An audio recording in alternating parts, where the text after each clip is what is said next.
Sandosham. It's wonderful to be here. So,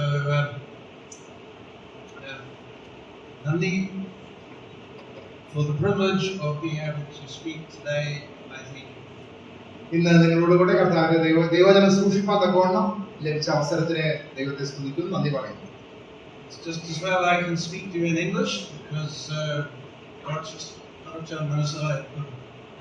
not much Karacha.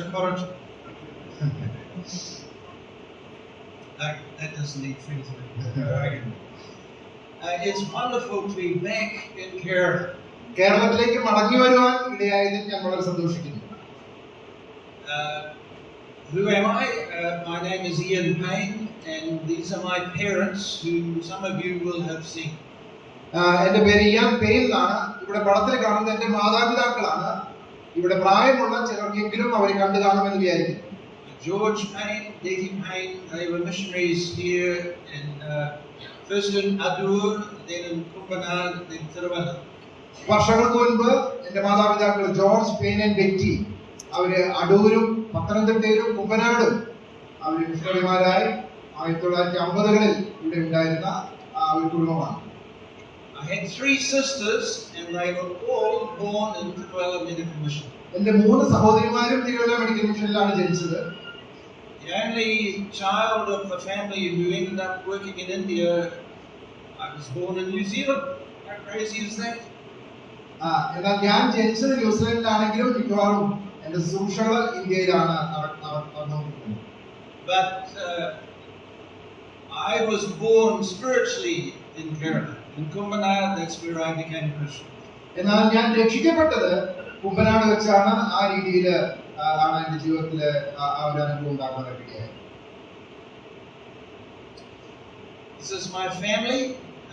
We have 3 daughters, 3 sons-in-law, and 6 grandchildren. ഞാൻ painting സഹോദരി Judith അവരുടെ മക്കളാണത്. 3 മക്കളാണ് അവർക്കുള്ളത്. 6 പേരക്കുട്ടികളും. So we're very delighted. You know, grandparents is the best time of life. The grandchildren come, they play, and then you can send them home.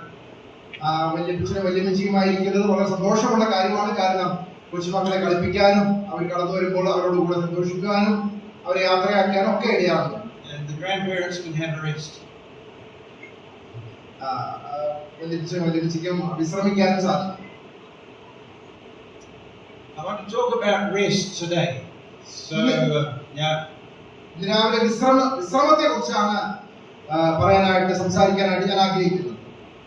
Many of us are weary, we carry burdens. നമ്മൾ പലരും പലവിധമായ ഭാരങ്ങൾ ചുമക്കുന്നവരാണ്. I want to do something a little unusual. I want to have a competition. ഞാൻ പ്രത്യേകമായിട്ടുള്ള ഒരു കാര്യം നിങ്ങളെ കാണിക്കാനായിട്ട് പോവുകയാണ്. So I need 2 strong volunteers to carry a burden. ഒരു ഭാരം ചുമക്കാനായിട്ട് 2 പേര് പ്ലീസ് കം ഫോർവേഡ്. ഭാരം ചുമക്കാനായിട്ട് 1-2 പേര് പ്രത്യേകം സാധ്യത.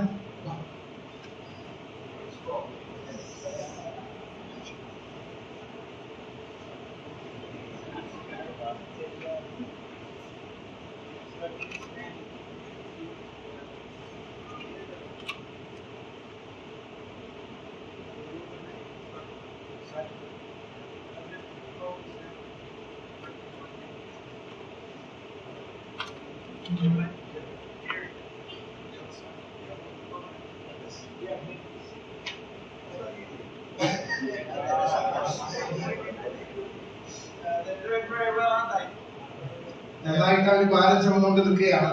നല്ലത്. What sort of burdens do people carry? എങ്ങനെയുള്ള ഭാരങ്ങളാണ് ആളുകൾ ചുമക്കുന്നത് സാധാരണ? Trouble in the family, ഭവനത്തിലുള്ള പ്രയാസങ്ങൾ, financial burdens, സാമ്പത്തികമായ ഭാരങ്ങൾ, persecution, വിവിധങ്ങളായ പ്രതികൂലങ്ങൾ, grandchildren that keep you tired. ഒരുപക്ഷെ കൊച്ചുമക്കള് പ്രയാസങ്ങൾ ഉണ്ടാക്കുന്ന അത് അനുഭവിക്കുന്ന ആളുകൾ. These people are very good, big hand. They've done very well. ഈ 2 പേരും വളരെ നന്നായിട്ട് ഭാരം ചുമന്നുകൊണ്ടിരിക്കുകയാണ്.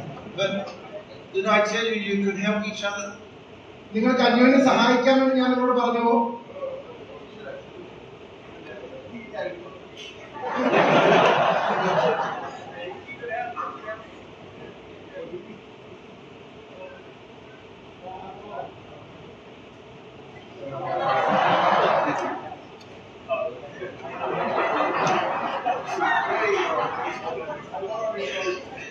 So when we carry each other's burdens, it becomes easier or harder?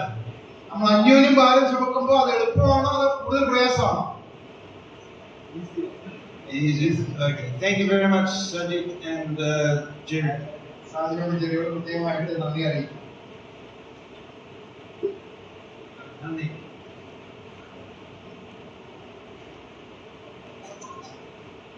Today we want to look at this passage of the Bible, Matthew 11:25-30. Mathai സുവിശേഷം 11-ാം അധ്യായത്തിന്റെ 25 മുതൽ 30 വരെയുള്ള വാക്യങ്ങളാണ് നമ്മൾ ഇന്ന് രാവിലത്തെ ചിന്തയ്ക്കായിട്ട് നാം നോക്കുന്നത്. It's a very exciting passage because it takes the whole sweep of history into our view. ഇത് വളരെ രസകരമായ ഒരു ദൈവവചന ഭാഗമാണ്. കാരണം ചരിത്രം മുഴുവൻ നമുക്ക് ആ ഭാഗത്ത് നിന്ന് കാണുവാനായിട്ട് സാധിക്കും. And it points us to one person, the Lord Jesus Christ. ഈ വേദഭാഗം നമ്മെ ഒരു വ്യക്തിയെ ചൂണ്ടിക്കാണിക്കുകയാണ്, അത് കർത്താവായ യേശു ക്രിസ്തുവാണ്. If you look at the beginning of chapter 11, you will find a mixed reaction to the arrival of Jesus. ഈ 11-ാം അധ്യായത്തിന്റെ ആരംഭ ഭാഗം നാം നോക്കുമ്പോൾ കർത്താവായ യേശു ക്രിസ്തുവിനെ അന്ന് ഉണ്ടായിരുന്ന ആളുകൾ വ്യത്യസ്തമായ രീതിയിലാണ് കർത്താവിനോട് പ്രതികരിച്ചതായിട്ട് നമുക്ക് കാണാൻ സാധിക്കുന്നത്. So in the first 19 verses you have John the Baptist, who is open-minded about who Jesus is and asks, "Who are you?" ആദ്യ വാക്യങ്ങളിൽ നമ്മൾ യോഹന്നാൻ സ്നാപകനെ കുറിച്ച് കാണുന്നു. കർത്താവായ യേശു ക്രിസ്തുവിനെ വളരെ സന്തോഷത്തോടെ സ്വീകരിക്കുകയും കർത്താവായ യേശു ക്രിസ്തു ആരാണ് എന്ന് പരിചയപ്പെടുത്തുകയും ചെയ്ത വ്യക്തിയാണ്. And then in verses 20-24 you will find a number of towns who were closed-minded. They were opposed to Jesus. They did not repent despite miracles. എന്നാൽ 20 മുതൽ 24 വരെയുള്ള വാക്യങ്ങളിൽ നമ്മൾ ചില പട്ടണങ്ങളെ കാണുന്നു. അവർ കർത്താവായ യേശു ക്രിസ്തുവിന്റെ ശുശ്രൂഷകളും ഒക്കെയും അനുഭവിച്ചവരാണ്, കണ്ടവരാണ്. എന്നാൽ മാനസാന്തരപ്പെടുവാൻ മനസ്സില്ലാത്ത ചില പട്ടണങ്ങളെ നമുക്ക് ആ വാക്യങ്ങളിൽ കാണാം. How many years has the gospel been in India? Maybe 2000. ഇന്ത്യയിലെ ശുശ്രൂഷ എത്തിയിട്ട് എത്ര വർഷങ്ങളായി? 2000 വർഷങ്ങളായോ? We get a mixed response, don't we? ഇന്നും നമുക്ക് വ്യത്യസ്തമായ പ്രതികരണങ്ങളാണ് സുവിശേഷത്തോട് നമ്മുടെ രാജ്യത്ത് നിന്ന് ലഭിക്കുന്നത്. Some people are open-minded about Christ and some people are closed-minded. ചിലർ വളരെ സന്തോഷത്തോടുകൂടെ സുവിശേഷത്തെ സ്വീകരിക്കുന്നു, എന്നാൽ ചിലര് അതിനെ പൂർണ്ണമായിട്ടും അവഗണിച്ചുകൊണ്ട് മുന്നോട്ട് പോകുന്നു. So how does Jesus respond to that mixed reaction? എങ്ങനെയാണ് കർത്താവ് ഈ ജനത്തിന്റെ വ്യത്യസ്തമായ പ്രതികരണങ്ങളോട് കർത്താവ് എങ്ങനെയാണ് അതിനോട് പ്രതികരിച്ചതെന്ന് നമുക്ക് നോക്കാം. Let's read these verses and think about what Jesus is saying in that context. ഈ പശ്ചാത്തലത്തിൽ കർത്താവ് എന്താണ് പറയുന്നത് എന്ന് നമുക്ക് ആ വേദഭാഗം വായിച്ച് കേൾക്കാം. 11-ാം അധ്യായത്തിന്റെ 25 മുതൽ താഴോട്ടുള്ള വാക്യം വായിക്കാം. 25-30. 25 മുതലുള്ള വാക്യം. ആ സമയത്ത് തന്നെ യേശു പറഞ്ഞത്, പിതാവേ, സ്വർഗ്ഗത്തിനും ഭൂമിക്കും കർത്താവായുള്ളവേ, നീ ഇത് ജ്ഞാനികൾക്കും വിവേകികൾക്കും മറച്ച് ശിശുക്കൾക്ക് വെളിപ്പെടുത്തിയത് കൊണ്ട് ഞാൻ നിന്നെ വാഴ്ത്തുന്നു. അതേ പിതാവേ, ഇങ്ങനെയല്ലോ നിനക്ക് പ്രസാദം തോന്നിയത്. എന്റെ പിതാവ് സകലവും എങ്കിൽ പറഞ്ഞും ചെയ്യുന്നു. പിതാവല്ലാതെ ആരും പുത്രനെ അറിയുന്നില്ല. പുത്രൻ വെളിപ്പെടുത്തി കൊടുക്കാൻ ഇച്ഛിക്കുന്നവരുമല്ലാതെ ആരും പിതാവിനെ അറിയുന്നതുമില്ല. അധ്വാനിക്കുന്നവരും ഭാരം ചുമക്കുന്നവരുമായുള്ളവരെ, എല്ലാവരും എന്റെ അടുക്കൽ വരുവൻ, ഞാൻ നിങ്ങളെ ആശ്വസിപ്പിക്കും. ഞാൻ സൗമ്യതയും താഴ്മയും ഉള്ളവനാകിയാൽ എന്റെ നുകം ഏറ്റുകൊണ്ട് എന്നോട് പഠിക്കും. എന്നാൽ നിങ്ങളുടെ ആത്മാക്കൾക്ക് ആശ്വാസം കണ്ടെത്തും. എന്റെ നുകം മൃദുവും എന്റെ ചുമട് ലഘുവുമാണ്.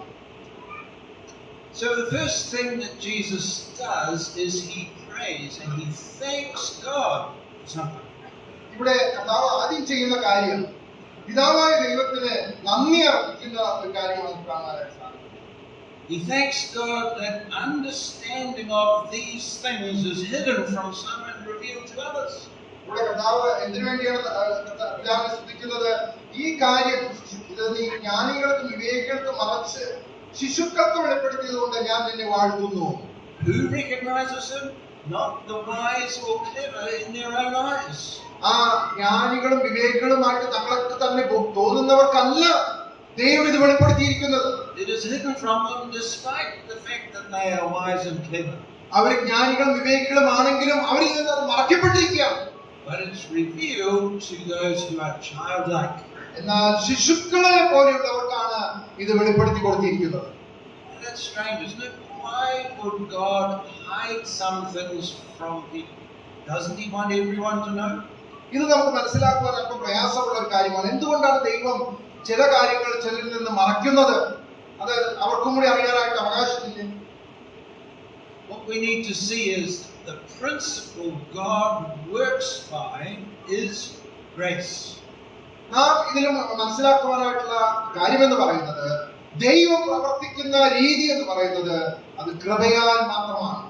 Yes, God's purpose is for the whole world to be blessed. ദൈവത്തിന്റെ ആഗ്രഹം എന്ന് പറയുന്നത് മുഴു ലോകവും അനുഗ്രഹിക്കപ്പെടണമെന്ന് തന്നെയാണ്. God wants to give the great happiness of heaven to all people. സ്വർഗ്ഗത്തിലെ സന്തോഷം എല്ലാവർക്കും ലഭിക്കണം എന്നുള്ളതാണ് ദൈവത്തിന്റെ ആഗ്രഹം. God wants all people to come home to the great rest of Him. ആ സ്വർഗ്ഗത്തിന്റെ ആ വിശ്രമത്തിലേക്ക് ലോകത്തിലുള്ള എല്ലാ ആളുകളും കടന്നു വരണം എന്ന് തന്നെയാണ് ദൈവത്തിന്റെ ആഗ്രഹം. But it is not through human effort. എന്നാൽ അത് ഒരിക്കലും മാനുഷികമായ എന്തെങ്കിലും പരിശ്രമം കൊണ്ടല്ല സാധ്യമാകുന്നത്. We cannot save ourselves. നമുക്ക് നമ്മെ തന്നെ രക്ഷിക്കുവാനായിട്ട് സാധിക്കുകയില്ല. We don't see it if we are clever. നമ്മുടെ ബുദ്ധി കൊണ്ട് നമുക്കത് പ്രാപിക്കുവാനായിട്ട് സാധിക്കുകയില്ല. We're not saved by our status or by our wealth. നമ്മുടെ സമ്പത്ത് കൊണ്ടോ അല്ലെങ്കിൽ നമ്മുടെ സ്ഥാനമാനങ്ങൾ കൊണ്ടോ നമുക്കത് നേടുവാനായിട്ട് സാധിക്കുകയില്ല. But we are saved by grace. It's a gift. എന്നാൽ കൃപയാൽ ദാനമായിട്ടാണ് നമുക്ക് ഈ രക്ഷ ലഭിക്കുന്നത്. It is not possible for God to bless the whole world because people earn salvation. രക്ഷ നേടുവാനായിട്ട് ഉള്ള മനോഭാവത്തിൽ ഇരിക്കുന്നത് കൊണ്ട് മുഴു ലോകത്തെയും അങ്ങനെയുള്ള ആളുകളെ രക്ഷിക്കുവാനായിട്ട് ദൈവത്തിന് കഴിയാതെ ഇരിക്കുന്നു. It's not possible because we cannot save ourselves. We cannot deserve blessing. നമുക്ക് നമ്മെ തന്നെ രക്ഷിക്കുവാനായിട്ട് കഴിയുകയില്ല. നാം അനുഗ്രഹം നേടുവാനായിട്ട് നാം അർഹരുമല്ല. God cannot be discovered by human effort. മാനുഷികമായ പരിശ്രമം കൊണ്ട് ദൈവത്തെ കണ്ടെത്തുവാനായിട്ട് ഒരിക്കലും കഴിയുകയില്ല. He can only be revealed to us. ദൈവം നമുക്ക് നമ്മെ തന്നെ വെളിപ്പെടുത്തി തരുവാനായിട്ട് ആവശ്യമുണ്ട്. It's also impossible because inevitably if we get salvation by being clever, we think we deserve what we get. ഇത് മാത്രമല്ല, നമ്മുടെ ജ്ഞാനം കൊണ്ടോ നമ്മുടെ വിവേകം കൊണ്ടോ നമ്മൾ രക്ഷ നേടിയെങ്കിൽ അത് നമ്മെ തന്നെ അത് പ്രശംസിക്കുവാനായിട്ട് കാരണമായി തീരും. So these two diagrams help us see the difference. Our effort on the left-hand side versus receiving God's gift on the right-hand side. ഈ രണ്ട് ചിത്രത്തിൽ നാം കാണുന്ന പോലെ ഇടതു ഭാഗത്ത് കാണുന്നത് നമ്മുടെ സ്വയ പരിശ്രമം കൊണ്ട് നമ്മൾ എന്തെങ്കിലും നേടുവാനായിട്ട് ശ്രമിക്കുന്നതും, എന്നാൽ മറുഭാഗത്ത് കാണുന്നത് ദൈവത്തിന്റെ കൃപയാണ്, ദൈവം നമുക്ക് രക്ഷ നൽകുന്നതുമാണ്. So we see that work and earning is not something that pleases God, but trusting and obeying is what pleases God. ദൈവത്തെ പ്രസാദിപ്പിക്കുന്നത് നമ്മുടെ പരിശ്രമം കൊണ്ട് നമ്മൾ എന്തെങ്കിലും നേടുന്നതല്ല, പിന്നെയോ ദൈവത്തിന്റെ കൃപയിൽ ആശ്രയിച്ചുകൊണ്ട് നാം ദൈവത്തിൽ നിന്ന് പ്രാപിക്കുന്നതാണ് ദൈവത്തിന് പ്രസാദകരമായ കാര്യം. This is why there is a mixed reaction to the gospel. ഇതുകൊണ്ടാണ് സുവിശേഷത്തിന് വ്യത്യസ്തമായ പ്രതികരണങ്ങൾ ആളുകളിൽ നിന്നും കാണുവാനായിട്ട് സാധിക്കുന്നത്. Salvation is by what? Ephesians 2:8-9. Salvation is by faith, not by works, lest anyone should boast. എഫേസ്യ ലേഖനം 2 അധ്യായത്തിൽ നാം വായിക്കുന്നത് പോലെ രക്ഷ അത് ദൈവത്തിന്റെ കൃപയാലാണ്, വിശ്വാസം മൂലം അത് ദാനമായി ലഭിക്കുന്നതാണ് എന്ന് നമ്മളോട് വായിക്കുന്നു. You know, many religions in this country have the exact opposite principle, that you do something in order to be blessed by the Lord.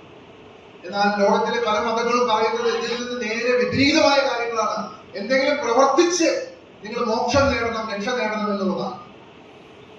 If you think back to Genesis chapter 2, the first week of God's creation, how did it end?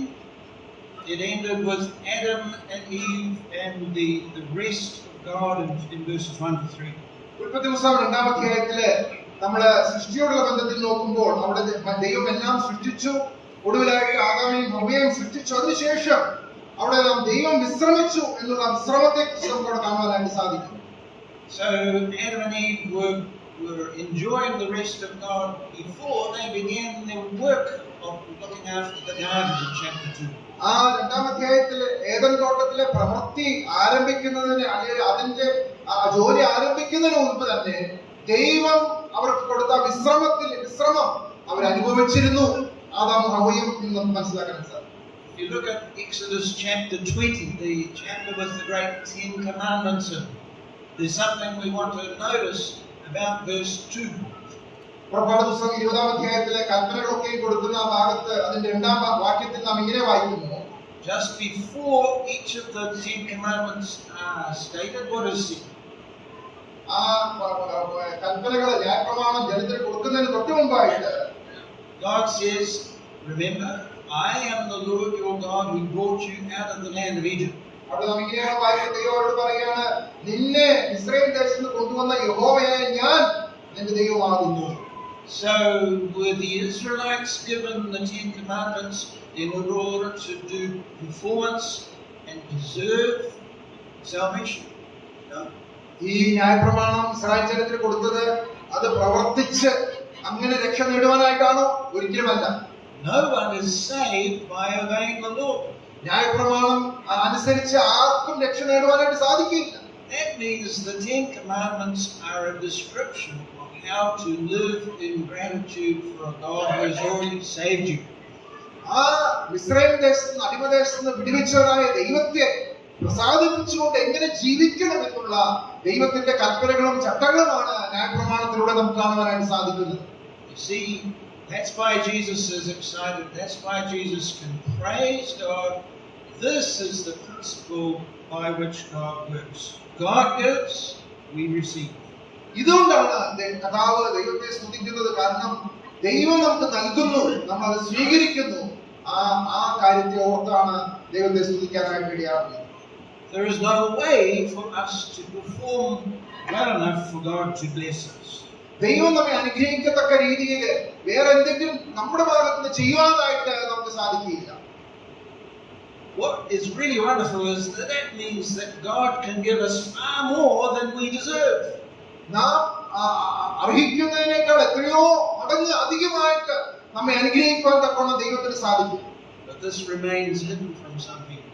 എന്നാൽ ഈ കാര്യം ഒരു കൂട്ടം ആളുകൾക്ക് അത് മറവായിട്ടിരിക്കുകയാണ്. They want to deserve it. അവർക്കത് നേടിയെടുക്കുവാനായിട്ടാണ് അവർ ശ്രമിക്കുന്നത്. They count themselves clever and wise. അവർ തങ്ങളെ തന്നെ അവർ ജ്ഞാനികളായിട്ട് വിവേകികളായിട്ട് അവർ ചിന്തിക്കുന്നു. It's so dangerous, isn't it? അത് വളരെ അപകടകരമായ ഒരു കാര്യമാണ്. Even as Christians, we think sometimes, don't we, that we can, if I just do this and this and this, God will bless me. ഒരു പക്ഷേ ദൈവമക്കൾ എന്നുള്ള രീതിയിലും നമ്മൾ ഇങ്ങനെ ചിന്തിക്കാനായിട്ട് സാധ്യതയുണ്ട്. ഞാൻ ഇന്ന കാര്യങ്ങളൊക്കെ ചെയ്താൽ ദൈവം എന്നെ അനുഗ്രഹിക്കും എന്ന് നാം ചിന്തിക്കാനായിട്ട് സാധ്യതയുണ്ട്. Rather, we should receive the love and grace of God and respond in obedience because we trust Him. എന്നാൽ ദൈവം നമുക്ക് നൽകുന്ന കൃപ പ്രാപിച്ചുകൊണ്ട് ദൈവത്തെ അനുസരിച്ചുകൊണ്ട് ജീവിക്കുവാനായിട്ടാണ് ദൈവം നമ്മെ ഓരോരുത്തരെയും കുറിച്ച് ആഗ്രഹിക്കുന്നത്. See, in these verses, Jesus is not condemning intellectual power. ഇവിടെ ഒരു കാര്യം ശ്രദ്ധിക്കുക, കർത്താവ് ഇവിടെ ആ ജ്ഞാനികളെയും വിവേകികളെയും അവരെ കുറ്റം വിധിക്കുകയല്ല ചെയ്യുന്നത്. He's condemning intellectual pride. അവരുടെ ആ നിഗളത്തെയാണ് ദൈവം അവിടെ കുറ്റപ്പെടുത്തുന്നതായിട്ട് കാണുന്നത്. The next verse, verse 27, introduces us to the next important thing. Jesus' prayer, and now this is his claim. He claims he is the person God is pleased to work through. ആദ്യം കർത്താവായ യേശുക്രിസ്തുവിന്റെ പ്രാർത്ഥന നമ്മൾ കണ്ടു. ഇപ്പോൾ ഇവിടെ 27-ാം വാക്യത്തില് ആ വ്യക്തിയെ അവിടെ പരിചയപ്പെടുത്തുന്നതായിട്ട് നമുക്ക് കാണാനായിട്ട് സാധിക്കും. എന്റെ പിതാവ് സകലവും എങ്കിൽ പരമേൽപ്പിച്ചിരിക്കുന്നു, പിതാവല്ലാതെ ആരും പുത്രനെ അറിയുന്നില്ല. ആ പുത്രനെ കുറിച്ച് അവിടെ നമ്മൾ വായിക്കുക. Do you see that verse 27? My Father has entrusted everything to me. അവിടെ നാം വായിക്കുന്നു 27 വാക്യത്തിൽ, എന്റെ പിതാവ് സകലവും എങ്കിൽ പരമേൽപ്പിച്ചിരിക്കുന്നു. Everything means how much? Everything. സകലവും എന്ന് പറഞ്ഞാൽ എല്ലാം അതിനോട് പെട്ടിരിക്കുകയാണ്. So everything about God's accomplishment of His purposes in this world depends on who? Jesus. ദൈവത്തിന്റെ ഈ ലോകത്തിലുള്ള എല്ലാ പദ്ധതികളും തന്റെ പുത്രന്റെ മേൽ, അല്ലെങ്കിൽ കർത്താവ് യേശുക്രിസ്തുവിന്റെ കൂടെയാണ് നിറവേറ്റപ്പെടുന്നത്. He is the only instrument. ആ ഒരേ ഒരു മാധ്യമം മാത്രമേ ഉള്ളൂ ദൈവത്തിന്റെ പദ്ധതികൾ നടപ്പാക്കുവാനായിട്ട്. He is the only mediator. അവനാണ് ഏക മധ്യസ്ഥനായിരിക്കുന്നത്. God only works through him. ദൈവം ആ പുത്രനിൽ കൂടെയാണ് പ്രവർത്തിക്കുന്നത്. Why is that? എന്തുകൊണ്ടാണ് അങ്ങനെ ആയിരിക്കുന്നത്? Because the Father knows this person. He knows the Son. കാരണം പിതാവ് പുത്രനെ അറിയുന്നു. God knows he is trustworthy. ആ പുത്രന് കാര്യങ്ങൾ ബലമേൽപ്പിക്കത്തക്കതാണ് എന്നുള്ളത് പിതാവിന് അറിയാം. He's so close to God. No one truly knows the Father but the Son. ഈ പുത്രനല്ലാതെ ആരും പിതാവിനെ അറിയുന്നില്ല എന്ന് വായിക്കും. So isn't this wonderful?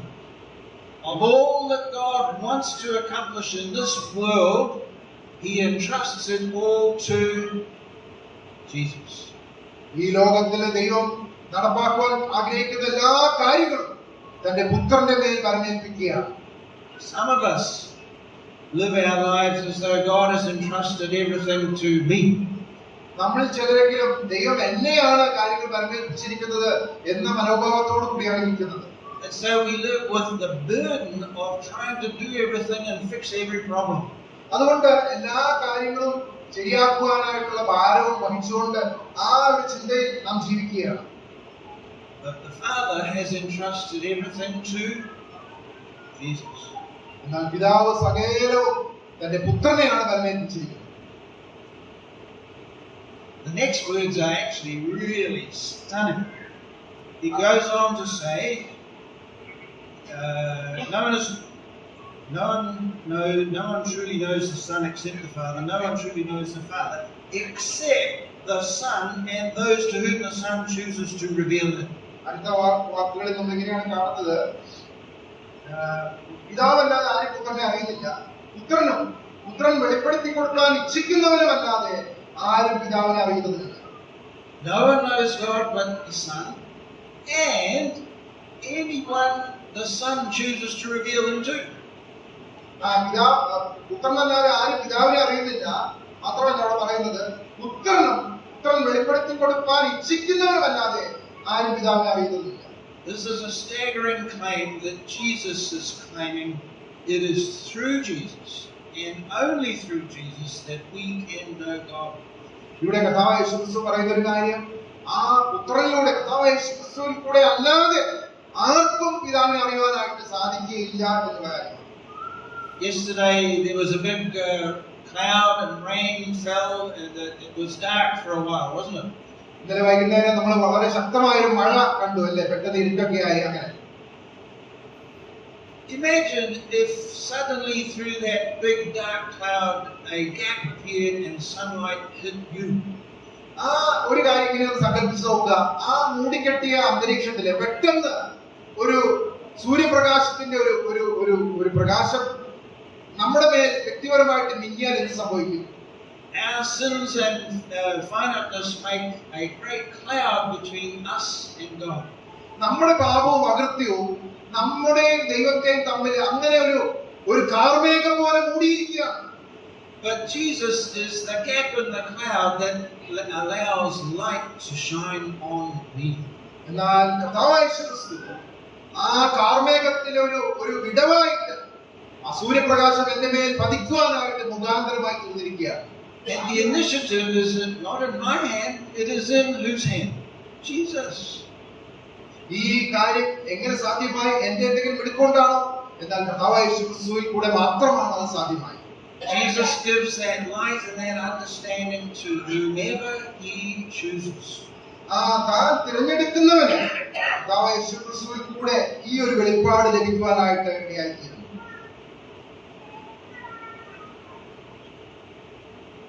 The third section talks about an invitation and a promise from Jesus. ഇവിടെ കർത്താവായ യേശുക്രിസ്തു ഒരു ആഹ്വാനവും ഒരു വാഗ്ദാനവും നൽകുകയാണ്. Jesus promises to give rest to those who are weary and carry heavy burdens. അധ്വാനിക്കുന്നവർക്കും ഭാരം ചുമക്കുന്നവർക്കും വിശ്രമം അല്ലെങ്കിൽ ആശ്വാസം നൽകാം എന്ന് കർത്താവോട് വാഗ്ദാനം ചെയ്യുകയാണ്. Rest. You feel weary? നാം ഭാരപ്പെടുന്നവരാണോ? Are you carrying burdens? നാം ഭാരം ചുമക്കുന്നവരാണോ? I'm sure all of us have our burdens, don't we? നമുക്ക് എല്ലാവർക്കും നമ്മുടേതായ ഭാരങ്ങളുണ്ട് അല്ലേ? If we come to Jesus, He will give us rest. നാം കർത്താവിന്റെ അടുത്തേക്ക് കടന്നു വരുമ്പോൾ കർത്താവ് നമുക്ക് ആശ്വാസം നൽകുന്നവരാണ്. Some in this church have lost a dearly loved family member recently. നമുക്കറിയാം, കഴിഞ്ഞ ദിവസം തന്നെ നമ്മുടെ പ്രിയ ജിമ്മയുടെ കർത്താവിന്റെ സന്നിധിയിൽ ചേർക്കപ്പെട്ട ഭവനത്തിന് ദുഃഖമുണ്ട്. God gives us rest. കർത്താവ് നമുക്ക് ആശ്വാസം നൽകുന്നു. The idea of rest comes from the book of Genesis. God's rest is mentioned, isn't it, at the end of the week of creation. സൃഷ്ടിയോടുള്ള ബന്ധത്തിൽ അതിന്റെ ഒടുവിലത്തെ ആ ദിവസം നമ്മളോട് കാണുന്നുണ്ട്. ആ വിശ്രമത്തെ കുറിച്ച് നമ്മളോട് വായിക്കുന്നു. And through the rest of the Bible, God's rest is also a picture of the final future. തിരുവഴുത്തിൽ മുഴുവൻ ആ ദൈവത്തിന്റെ വിശ്രമത്തെ കുറിച്ച് നാം വായിക്കുമ്പോൾ നിത്യതയിൽ നമുക്ക് ലഭിക്കാൻ പോകുന്ന വിശ്രമത്തെ കുറിച്ചാണ് അതൊക്കെ സൂചിപ്പിക്കുന്നത്. God is aiming to give us and bring us all to the rest that He aims at. ആ കർത്താവ് നമ്മൾ എല്ലാവരെയും ആ ഒരു നിത്യ വിശ്രമത്തിലേക്കാണ് നമ്മൾ നയിക്കുവാനായിട്ട് ആഗ്രഹിക്കുന്നത്. So the great rest of heaven, the great rest of the end of the marriage supper of the Lamb, these are the things that God is working towards. ആ കുഞ്ഞാടിന്റെ കല്യാണ സദ്യ, അതുപോലെ നമുക്ക് എല്ലാവർക്കും ദൈവസന്നിധിയിൽ ലഭിക്കുവാൻ പോകുന്ന വിശ്രമം, അതാണ് ദൈവം നമ്മെ കുറിച്ച് ആഗ്രഹിക്കുന്നത്. The other time rest is mentioned in the Old Testament is every seventh day, right? They had a Sabbath, a rest. പിന്നീട് നമ്മൾ വിശ്രമത്തെ കുറിച്ച് തിരുവഴുത്തിൽ വായിക്കുന്നത് 7-ാം ദിവസം ശബത്ത്, അത് വിശ്രമത്തിന്റെ ദിവസമായിരുന്നു എന്ന് നമ്മൾ വായിക്കുന്നു. So every 7 days they were to rest after 6 days of work. 6 ദിവസം വേല ചെയ്ത് 7-ാം ദിവസം അവർ സ്വസ്ഥമായിരുന്നു, വിശ്രമിച്ചിരുന്നു എന്ന് നമ്മൾ കാണുന്നു. And the idea is similar. That this is to remind the Israelites of what is God like and what is His purposes. ദൈവം എങ്ങനെയുള്ള അവനാണെന്നുള്ളതും ദൈവത്തിന്റെ പദ്ധതികൾ എങ്ങനെയാണെന്നുള്ളതും മനസ്സിലാക്കുവാനായിട്ടാണ് ദൈവം ഇസ്രായേൽ ജനത്തിന് ശബത്ത് നൽകിയത്. God invites us to work, but not to work all of the time. ദൈവം നമ്മെ കുറിച്ച് പ്രവർത്തിക്കാനായിട്ട് ആഗ്രഹിക്കുന്നു, എന്നാൽ എല്ലായ്പ്പോഴും പ്രവർത്തിക്കാനായിട്ടല്ല ദൈവം ആഗ്രഹിക്കുന്നത്. The accomplishments of God's purposes does not depend on me working all the time. ഞാൻ എല്ലായ്പ്പോഴും പ്രവർത്തിക്കുന്നത് കൊണ്ടല്ല ദൈവത്തിന്റെ പദ്ധതികൾ നിറവേറ്റപ്പെടുന്നത്. And the Israelites were very bad resters, weren't they? Israel ജനം അങ്ങനെ ശരിയായ രീതിയിൽ വിശ്രമിക്കുന്നവർ ആയിരുന്നില്ല. In other words, they were disobedient and didn't trust God. അവര് ദൈവത്തെ പൂർണ്ണമായിട്ടും അനുസരിക്കാതെ ശരിയായ രീതിയിൽ അവരെ കാര്യം നിവർത്തിച്ചില്ല എന്ന് നമ്മൾ കാണും. If you remember Psalm 95, God calls out to them, "Don't harden your hearts like you did during the desert wanderings at Massa." 95-ാം സങ്കീർത്തനത്തിൽ നമ്മൾ ഇങ്ങനെ വായിക്കുന്നുണ്ട്, നിങ്ങൾ മസാ നാളിലെ പോലെ നിങ്ങളുടെ ഹൃദയം കഠിനമാക്കരുത് എന്ന് നമ്മൾ വായിക്കുന്നു. And He says, "Today, if you hear my voice, enter that rest." തുടർന്ന് പറയാണ്, ഇന്ന് നിങ്ങൾ അവന്റെ ശബ്ദം കേൾക്കുന്നുവെങ്കിൽ ആ വിശ്രമത്തിലേക്ക് കടന്നു വരിക എന്നുള്ള ആഹ്വാനവും അവിടെ കാണുന്നു. And then if you turn to chapter 4 of Hebrews, the book of Hebrews, the idea of rest is taken up again. എബ്രായ ലേഖനം 4-ാം അധ്യായത്തിലേക്ക് കടന്നു വരുമ്പോൾ വീണ്ടും നമ്മൾ ദൈവത്തിന്റെ സ്വസ്ഥതയെക്കുറിച്ച് വിശ്രമത്തെക്കുറിച്ച് നമ്മളോട് കാണുന്നു. So God has a rest, and He is working towards a rest at the end of history, and He invites us to participate, to enter into that rest.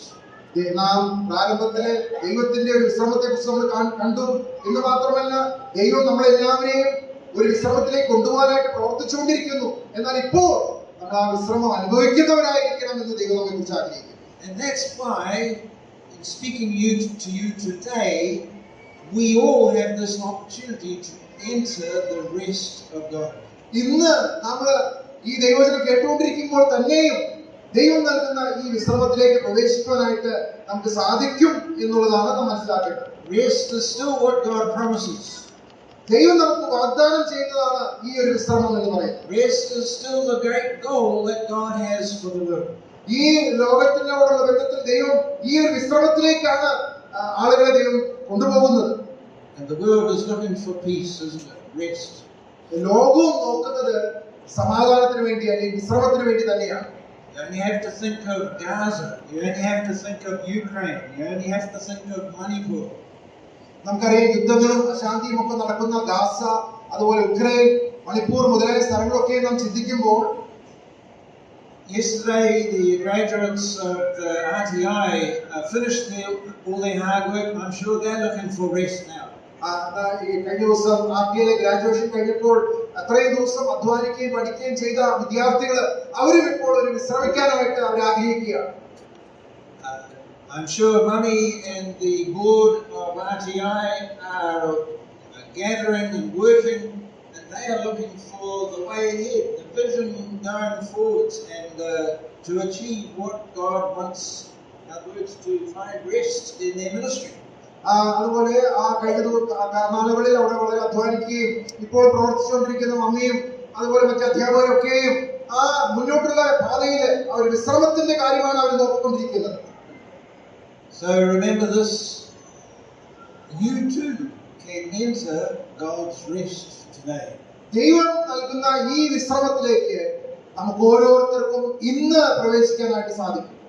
How do we find rest? എങ്ങനെയാണ് നമുക്ക് ഈ വിശ്രമം, ആശ്വാസം കണ്ടെത്തുവാനായിട്ട് സാധിക്കുന്നത്? First of all, I need to explain one word, but probably you can explain it to me better than I know myself. ഒരു വാക്ക് നിങ്ങളോട് വിശദീകരിക്കാനായിട്ട് ഞാൻ ആഗ്രഹിക്കുകയാണ്. അത് നിങ്ങൾക്ക് പരിചയമുള്ള വാക്ക് തന്നെയാണ്. What is a yoke? മുഖം എന്ന് പറയുന്ന ഒരു വാക്കാണ്. You know, don't you? This is a device that connects a cow to a master. മുഖത്തിന്റെ പടമാണ് കാണുന്നത്. യജമാനന് ആ കാളയെ ബന്ധിപ്പിക്കുന്ന ഒരു ഉപകരണമാണ് മുഖം എന്ന് പറയുന്നത്. So the ox or the cow has a job to do. ഈ കാളയ്ക്ക് ചെയ്യുവാനായിട്ടുള്ള ഒരു ജോലിയുണ്ട്. And each yoke is custom made for the ox.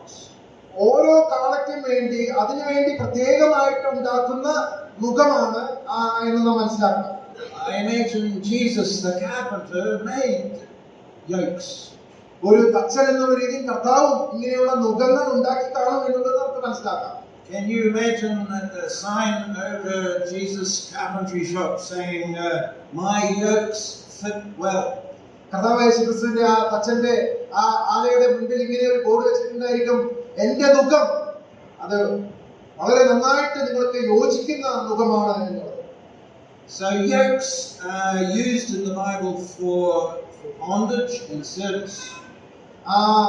ഒരു അടിമയെ പോലെ സേവ ചെയ്യുവാനായിട്ടുള്ള ഒരു പ്രതീകമാണ് മുഖം നമ്മെ കാണിക്കുന്നത്. So the bad yoke of Pharaoh or the bad yoke of the law are talked about. കഠിനമായ മുഖങ്ങളെ കുറിച്ച്, ഫറവോന്റെ മുഖത്തെ കുറിച്ച് ഒക്കെ നമ്മൾ വായിക്കുന്നുണ്ട്, മനസ്സിലാക്കുന്നുണ്ട്.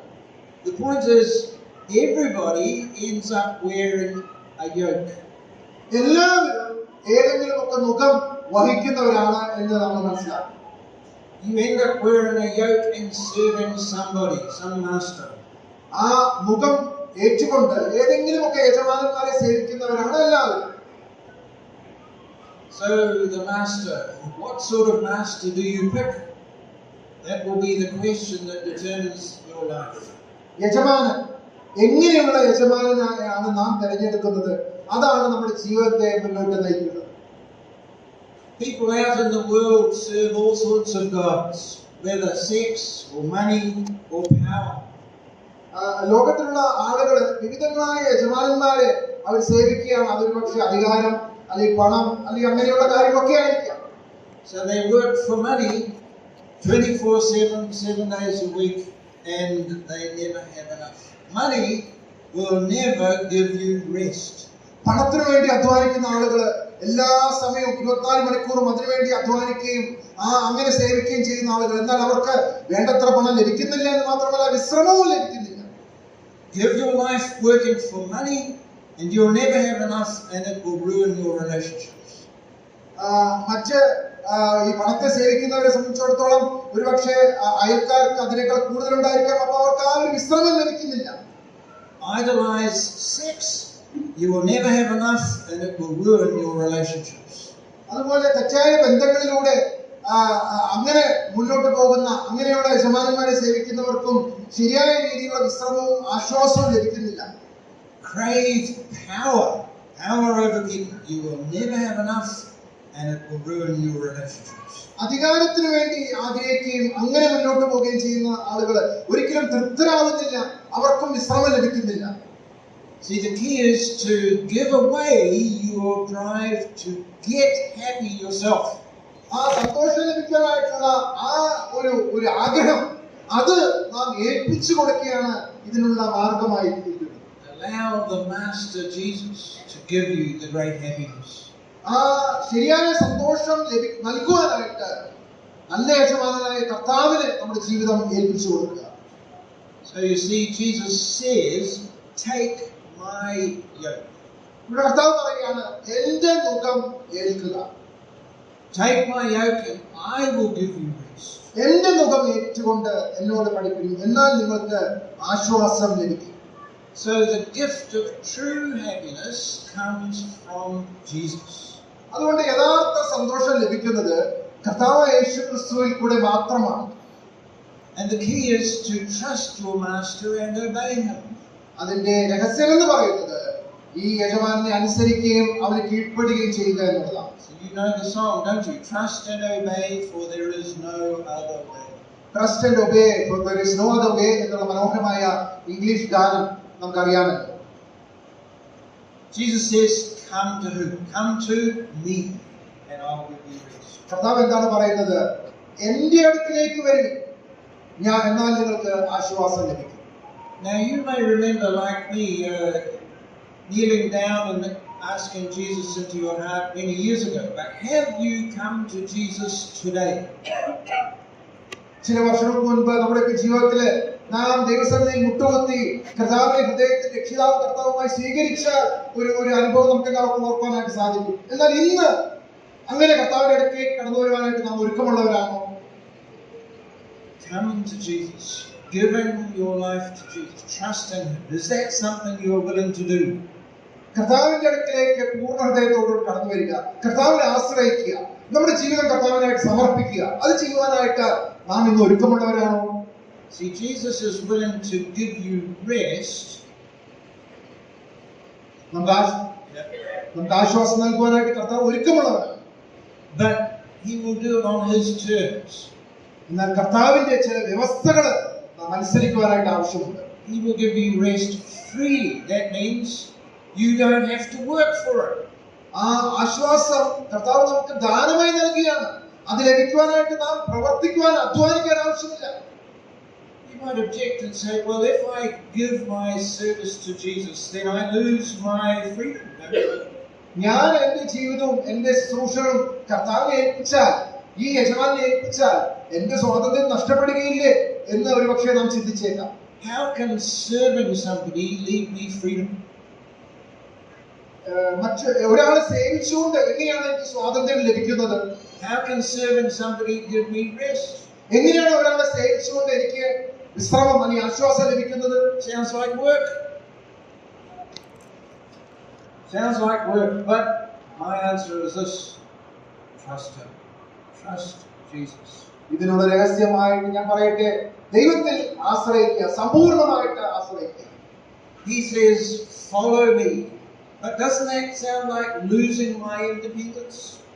കർത്താവ് പറഞ്ഞു, എന്നെ അനുഗമിക്കുക എന്ന് പറഞ്ഞാൽ എന്റെ സ്വാതന്ത്ര്യം നഷ്ടപ്പെടുത്തുക എന്നുള്ളതല്ല.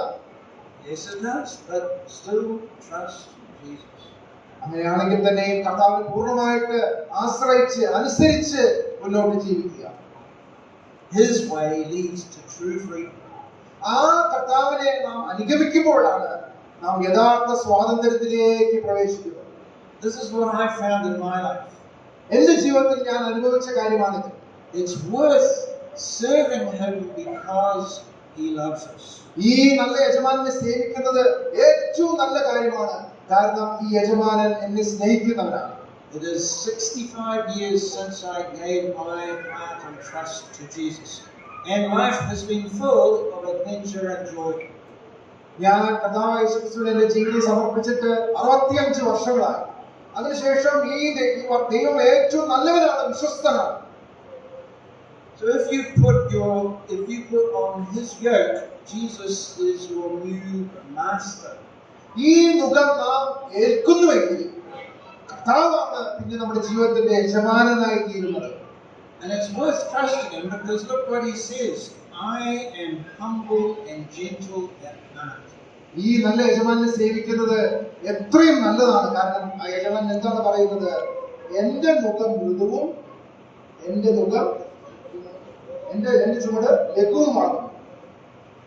So he is not a slave driver. വളരെ സുരക്ഷിതമായ ഒരു യജമാനാണ് നമ്മുടെ യജമാൻ. He says, my yoke is easy. My yoke is easy. The burden I give is light. എന്റെ മുഖം മൃദുവും എന്റെ ചുമട് ലഘുവുമാണ്. So if you look back at those two diagrams, you'll see why his burden is easy and his yoke is light. ഈ നേരത്തെ കണ്ട ചിത്രത്തിലേക്ക് നമ്മൾ വീണ്ടും നോക്കുകയാണെങ്കിൽ എന്തുകൊണ്ടാണ് ആ കർത്താവിന്റെ മുഖം മൃദുവും ചുമട് ലഘുവും ആകുന്നത് എന്ന് പറയുന്നത് മനസ്സിലാക്കാൻ സാധിക്കും. So on the left-hand side we obey to deserve blessing, but on the right-hand side we obey to show gratitude. ആ ഇടതു ഭാഗത്താണ് ചിത്രത്തില് നാം അനുസരിച്ചുകൊണ്ട് അനുഗ്രഹം പ്രാപിക്കാനായിട്ട് ശ്രമിക്കുകയാണ്. എന്നാൽ മറ്റ് വലതു ഭാഗത്തെ ചിത്രത്തില് ദൈവം നമുക്ക് നന്മ നൽകിയത്, രക്ഷ നൽകിയതുകൊണ്ട് നാം ഈ യജമാനെ അനുസരിക്കുവാനായിട്ട് നമ്മെ തന്നെ സമർപ്പിക്കുന്ന ഒരു അനുഭവമാണ് നമുക്ക് കാണാൻ വേണ്ടി സാധിക്കുന്നത്. We are not under the burden of having to do many things to please God. We live in the smile of his pleasure because of our trust in him. നാം കർത്താവിനോടുള്ള സ്നേഹത്തിലും കർത്താവിനുള്ള ആശ്രയത്തിലും കർത്താവിന് വേണ്ടി സമർപ്പിക്കപ്പെട്ട ഒരു ജീവിതം നയിക്കുവാനായിട്ട് നാം നമ്മെ തന്നെ സമർപ്പിക്കുകയാണ്. So the 10 Commandments are not how to please him. They are ways to live out of gratitude for his savings. ദൈവം ആ അടിമ വീട്ടിൽ നിന്ന് വിടുവിച്ചതിന് നന്ദിയോടുകൂടി ജീവിക്കുവാനായിട്ടാണ് ആ 10 കൽപ്പനകൾ, ന്യായപ്രമാണങ്ങൾ ദൈവം നൽകിയത്. So the grind has gone, the difficulty, the harshness has gone. ആ പ്രയാസങ്ങളൊക്കെ മാറിയിരിക്കുകയാണ്. Our heart leaps within us to eagerly please him. നമ്മുടെ ഹൃദയം ഈ നല്ല യജമാനെ പ്രസാദിപ്പിക്കുവാനായിട്ട്, അവന് വേണ്ടി ജീവിക്കുവാനായിട്ട് നമ്മുടെ ഹൃദയം തുടിക്കുകയാണ്. There's another reason his yoke is easy and his burden is light, and that is that he has given us team support. എന്ന് മാത്രമല്ല ആ ചുമട് മൃദുവും മുഖം മൃദുവും ചുമട് ലഘുവുമായിരിക്കുന്നതിന് മറ്റൊരു കാരണം എന്ന് പറയുന്നത് നമുക്ക് അന്യോന്യം ഭാരങ്ങൾ ചുമക്കുവാനായിട്ടുള്ള ഒരു അനുഗ്രഹം നൽകിയിരിക്കുകയാണ്. So you see the picture of the two yoke side by side. This is a team idea. Paul talks about in Philippians 4 verse 3. He calls one of his fellow colleagues fellow yoke bearer. ഇവിടെ രണ്ട് കാളുകൾ ഒരുമിച്ച് മുഖം ചുമക്കുന്ന ഈ ആശയമാണ് പൗലോസ് തന്റെ ലേഖനങ്ങളിൽ ഒരു ഭാഗത്ത് പറയുന്നത്. സാക്ഷാൽ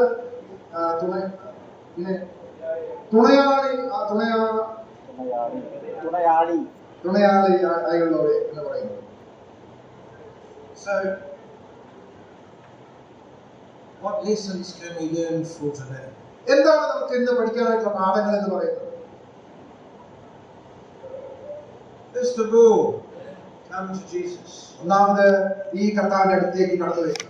Jesus helps us find that balance in our work and life. നമ്മുടെ ജീവിതത്തിലും പ്രവൃത്തിയിലുമുള്ള കാര്യങ്ങൾ ഒരുമിച്ച് കൊണ്ടുപോകാനായിട്ട് കർത്താവ് നമുക്ക് മാർഗനിർദ്ദേശം നൽകി. Perhaps you lie awake at 2 o'clock in the morning writing emails or thinking of chores to do for tomorrow. ഒരുപക്ഷെ രാത്രി വളരെ വൈകിയും നമ്മൾ ചെയ്തുകൊണ്ടിരിക്കുന്ന പ്രവൃത്തികളിൽ അടുത്ത ദിവസം ചെയ്യാനായിട്ടുള്ള കാര്യങ്ങളിലൊക്കെ നമ്മൾ ഏർപ്പെടുന്നവരായിരിക്കാം. Come to Jesus. He will help you with rest. കർത്താവിന്റെ അടുത്തേക്ക് കടന്നു വരിക. അവൻ നിങ്ങൾക്ക് ആശ്വാസം നൽകും, വിശ്രമം നൽകും. Secondly, എന്താണ് രണ്ടാമത്തെ പാഠം എന്ന് പറയുന്നത്? come to Jesus. You cannot find the great happiness by yourself. കർത്താവിന്റെ അടുത്തേക്ക് വരിക എന്നുള്ളത് തന്നെയാണ് രണ്ടാമത്തെ പാഠം. ആ കർത്താവിന്റെ അടുത്ത് മാത്രമാണ് സന്തോഷം ലഭിക്കുന്നത്. You cannot find your way home to the great rest of heaven by your own efforts. നമ്മുടെ സ്വന്തം പ്രയത്നം കൊണ്ട് ദൈവം നമുക്ക് വേണ്ടി വാഗ്ദത്തം ചെയ്തിരിക്കുന്ന വിശ്രാമത്തിലേക്ക് നമുക്ക് പ്രവേശിക്കാനായിട്ട് സാധിക്കില്ല. Other gods cannot save you. Salvation is only found in Jesus. മറ്റ് ദേവന്മാർക്കോ മതങ്ങൾക്കോ നമ്മെ രക്ഷിക്കാനായിട്ട് സാധിക്കില്ല.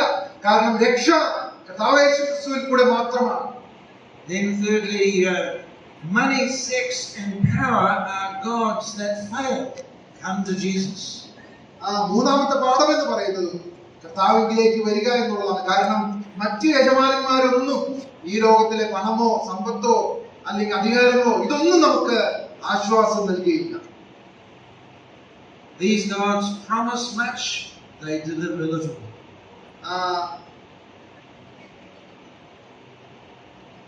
അവര് കാര്യങ്ങളൊക്കെ പലതും വാഗ്ദാനം ചെയ്യുന്നെങ്കിലും ഒന്നും നൽകുന്നില്ല എന്നൊന്ന് മനസ്സിലാക്കാനായിട്ട് സാധിക്കും. So it's not much wonder people are weary and heavy laden. They are stressed, they are anxious about many things. അതുകൊണ്ടാണ് ഈ ലോകത്തിലെ ആളുകൾ വളരെ അധ്വാനിക്കുന്നവരും ഭാരം ചുമക്കുന്നവരുമായ അവസ്ഥയിലായിരിക്കുന്നത്. കാരണം അവർക്ക് ഒരിക്കലും വിശ്രമം ലഭിക്കുന്നില്ല. The world tells you it's your job to fix it. It's your job to advance yourself. ലോകം പറയുകയാണ് നിങ്ങൾ തന്നെ നിങ്ങളുടെ സ്വയം പ്രയത്നം കൊണ്ട് ഇതിനൊരു പരിഹാരം കണ്ടെത്തണം, ഇതിനൊരു പരിഹാരം കണ്ടെത്തണം. Hinduism says it's your job to save yourself. മറ്റൊരു തരത്തിൽ പറഞ്ഞാൽ നിങ്ങളുടെ ഉത്തരവാദിത്തമാണ് സ്വയമായിട്ട് രക്ഷ നേടുക എന്ന് പറയുന്നത്. This world says make sure you get happy, please yourself. ഈ ലോകം പറയുകയാണ് നിങ്ങൾക്ക് തന്നെ നിങ്ങളെ സാധിപ്പിക്കാനായിട്ട് സാധിക്കും എന്നുള്ളത്. But this is entirely the wrong way, isn't it? What we need to do is please Jesus. എന്നാൽ ഇതിൽ നിന്ന് തികച്ചും വ്യത്യസ്തമായ ഒരു കാര്യമാണ് കർത്താവ് പറയുന്നത്. കർത്താവിനെ സാധിച്ചുകൊണ്ട് ജീവിക്കുക. His invitation is take my yoke upon you. അവന്റെ ആഹ്വാനം ഇതാണ്, എന്റെ നുകമേറ്റുകൊണ്ട് എന്നോട് പഠിപ്പിക്കുക. I know who you are, he says. I know the goal my Father has for you. കർത്താവ് പറയുകയാണ്, നിന്നെ പൂർണ്ണമായിട്ടും ഞാൻ അറിയുന്നു, എന്റെ പിതാവ് അറിയുന്നു. My Father has entrusted to me the work of revealing him and his blessing to the whole world. ആ പിതാവിനെ വെളിപ്പെടുത്തി തരുവാനായിട്ടുള്ള ആ ഒരു കാര്യം പിതാവ് എങ്ങനെയാണ് പരമേൽപ്പിച്ചിരിക്കുന്നത്. Jesus is the one who says, I can take you home to the great happiness. ആ സ്വർഗ്ഗത്തിലേക്ക് നമ്മെ എത്തിക്കുവാനായിട്ട് കർത്താവ് മതിയായവനാണ്. I will give you rest. ഞാൻ നിങ്ങൾക്ക് ആശ്വാസം നൽകും. സ്തുതിക്കുന്നു. Lord Jesus, we thank you for who you are. കർത്താവേ, അവിടുന്ന് ആരായിരിക്കുന്നു എന്നുള്ളത് ഓർത്ത് ഞങ്ങൾ അങ്ങയെ സ്തുതിക്കുന്നു, നന്ദി പറയുന്നു. We thank you for your confidence in grace. ആ കൃപയിൽ ഞങ്ങൾക്ക് നൽകിയിരിക്കുന്ന വലിയ ഉറപ്പിനായിട്ട് സ്തോത്രം. We thank you that the Father has entrusted the accomplishment of salvation entirely to you. ആ രക്ഷയുടെ എല്ലാ കാര്യങ്ങളും അവിടുത്തെ പുത്രന്റെ മേലാണല്ലോ അവിടുന്ന് ഏൽപ്പിച്ചിരിക്കുന്നത്. And yet you invite us to take up your yoke and work with you. എന്നാൽ നിന്നോട് ചേർന്ന് ആ മുഖം വെച്ചുകൊണ്ട് പഠിക്കാനായിട്ടാണല്ലോ അവിടുന്ന് ഞങ്ങളെ വിളിക്കുന്നത്, ഞങ്ങളെ കുറിച്ച് ആഗ്രഹിക്കുന്നത്. We thank you that your yoke is light and your burden is easy. അവിടുത്തെ മുഖം മൃദുവും അവിടുത്തെ ചുമട് ലഘുവുമായിരിക്കാൻ ഞങ്ങൾ അങ്ങേക്ക് നന്ദി പറയുന്നു. We thank you for the rest that you give us today. ഞങ്ങൾക്ക് ഇന്ന് നൽകിയിരിക്കുന്ന വിശ്രമത്തിനായിട്ട് സ്തോത്രം. In Jesus' name, amen. യേശുക്രിസ്തുവിന്റെ നാമത്തിൽ